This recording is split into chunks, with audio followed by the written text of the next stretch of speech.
മറ്റൊരു വീഡിയോയിലേക്ക് വീണ്ടും സ്വാഗതം. ഇന്നത്തെ വീഡിയോയിൽ വാട്ടർ ലൈനിൻ്റെ മെയിൻ പൈപ്പിൽ വരുന്ന വാൽവ് കേടായിരിക്കുകയാണ്. നമുക്കിപ്പോൾ ഈ ഫോട്ടോയിൽ തന്നെ കാണാൻ സാധിക്കും. ഇത് കേടായിട്ടിരിക്കുകയാണ്. അപ്പം നമ്മളിത് എങ്ങനെയാണ് മാറ്റുന്നത് എന്നുള്ളതാണ് ഇന്നത്തെ വീഡിയോയിൽ. അപ്പോൾ 1.5 ഇഞ്ചിൻ്റെ ഒരു ലൈൻ പൈപ്പാണ് വരുന്നത്. അപ്പോൾ നമ്മളത് 1.5 ഇഞ്ചിൻ്റെ ഒരു വാൽവ് പുതിയ വാങ്ങിയിട്ടുണ്ട്. അപ്പോൾ നമ്മളിതെങ്ങനെയാണ് മാറ്റുന്നതെന്ന് നോക്കാം. അപ്പോൾ നമ്മൾ ഇതിനോട് ചേർന്ന 2 ക്ലാമ്പ് മാറ്റുകയാണ്. ഇത് പഴയ പൈപ്പ് ആയതുകൊണ്ട് നമ്മൾ ഇത് ഓവർ വൈഡാക്കാൻ പറ്റത്തില്ല, പൊട്ടിപ്പോവും ചൂട് കൊണ്ടിരിക്കുന്നതുകൊണ്ട്. അപ്പോൾ നമ്മൾ അത് കറക്റ്റാക്കി വാൽവിൻ്റെ ആ ഭാഗം നമ്മൾ കട്ടാക്കി എടുക്കുകയാണ്. 2 സൈഡും നമ്മൾ കട്ടാക്കി എടുക്കുകയാണ്. ഇതിൽ നോക്കിയാൽ MCയിലൊക്കെ വെച്ചിട്ടുണ്ട്, നല്ല ലീക്കുള്ളതുകൊണ്ട് വിണ്ട് കീറിയിട്ടുണ്ട് പൈപ്പ്. അപ്പോൾ നമ്മൾ അത് ഒരു സൈഡ് കട്ടാക്കിയിരിക്കുകയാണ്, മോൾ സൈഡ് അതേപോലെ നമ്മൾ കട്ടാക്കുക.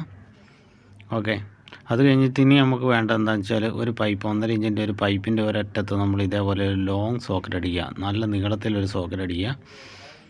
എന്നിട്ട് അതിൻ്റെ അളവ് നോക്കുക, നമ്മുടെ അളവ് വെച്ച് നോക്കുക. ഇതുമായിട്ട് കറക്റ്റായിട്ട് അളവ് വെച്ച് നോക്കിയ ശേഷം നമുക്ക് ഒരു സൈഡ് നമുക്ക് ഒട്ടിക്കാം. ഈ കഷ്ണം പൈപ്പും നമ്മൾ ആ ലോങ് സോക്കറ്റ് അടിച്ച ആ ഒരു കഷ്ണം കൂടി നമ്മളിതിലേക്ക് സോൾവെൻ്റ് ഇട്ട് ഏറ്റവും ടോപ്പ് ഭാഗത്തേക്ക് നമ്മൾ സോക്കറ്റ് അടിച്ച് വെക്കേണ്ടതാണ്. അപ്പോൾ ഈ ഒരു രീതിയിൽ നമ്മൾ നമ്മൾ സോൾവെൻ്റ് ഇട്ടിട്ട് ഇതേപോലെ നല്ലപോലെ ടൈറ്റാക്കി ഒട്ടിച്ചെടുക്കുക. ഇനി നമ്മൾ ഇവിടെ കറക്റ്റാക്കിയിട്ട് നമ്മൾ സോക്കറ്റ് ഇട്ട് 2 സൈഡിൽ സോൾവെൻ്റ് ഇട്ട ശേഷം മോൾ ഭാഗത്ത് നല്ലപോലെ പശ തേക്കുക, അതേപോലെ താഴ്ഭാഗത്ത് നല്ലപോലെ പശ തേച്ച ശേഷം നമ്മൾ ഫസ്റ്റിലെ മുകളിലേക്കുള്ള ഭാഗത്തേക്ക് ഒന്ന് മാർക്ക് ചെയ്യുന്നതല്ലാണ്. നമ്മൾ എത്ര റിട്ടേൺ വലിക്കണം എന്ന് അറിയാൻ വേണ്ടിയിട്ടൊന്ന് മാർക്ക് ചെയ്യുന്നതല്ലാണ്, അറിയാൻ വേണ്ടിയിട്ട്.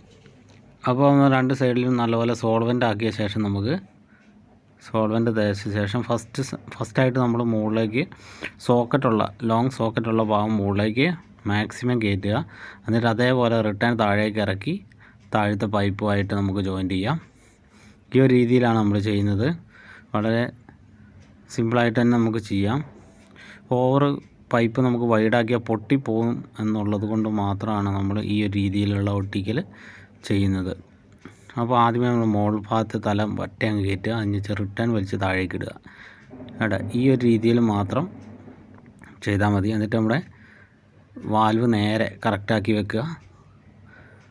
ഓക്കെ, അപ്പോൾ ഇത്ര സിമ്പിളായിട്ടാണ് നമ്മൾ ചെയ്തിരിക്കുന്നത്. അപ്പോൾ ഇപ്പോൾ തന്നെ ഒട്ടും പിന്നെ ഇതിൻ്റെ മോൾ ഭാഗം ഗ്യാപ്പ് വരുന്നിടത്തൊക്കെ കുറച്ചുകൂടി പശ ആഡ് ചെയ്യുന്നത് നല്ലതാണ്, ലീക്ക് ഉണ്ടാകാണ്ടിരിക്കാനായിട്ട്. ലീക്ക് ഉണ്ടാവുമൊന്നുമില്ല, കുറച്ചുകൂടി പശ ആഡ് ചെയ്യുന്ന ഇതേപോലെ ചെയ്ത് കഴിഞ്ഞാൽ നമ്മുടെ പണി ഫിനിഷ് ആയിരിക്കുകയാണ്. അപ്പോൾ നിങ്ങൾക്ക് ഈ വീഡിയോ ഇഷ്ടമായ തീർച്ചയായും നമ്മുടെ ചാനലൊന്ന് സബ്സ്ക്രൈബ് ചെയ്യുക, ലൈക്ക് ചെയ്യുക, ഷെയർ ചെയ്യുക. മറ്റൊരു ഉപകാരപ്രദമായ വീഡിയോയുമായിട്ട് ഞാൻ വീണ്ടും വരുന്നതായിരിക്കും. Thank you.